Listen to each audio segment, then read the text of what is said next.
আমরা তিনটা শব্দের আজকে রাইট প্রনাউন্সিয়েশন দেখব। সেই শব্দগুলো হচ্ছে যে অ্যাট ফার্স্টে আমি যে শব্দটা নেব সেটা হচ্ছে বেসিক্যালি। আমরা মাঝে মাঝেই এই বেসিক্যালি শব্দটা ইউজ করে থাকি, কিন্তু অ্যাকচুয়ালি যে বেসিক্যালি বলতে কোনো প্রনাউন্সিয়েশন নেই। প্রনাউন্সিয়েশনটার এই বেসিক্যালি প্রনাউন্সিয়েশনটা রাইট প্রনাউন্সিয়েশনটা হবে বেসিকলি।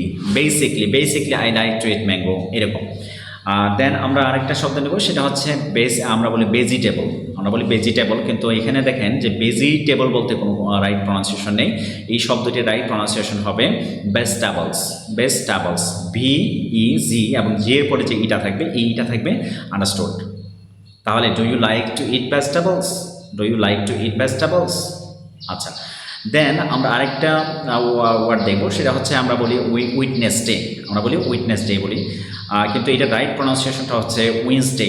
Wednesday, it's Wednesday. আমরা যদি এইভাবে প্রতিদিন দুইটা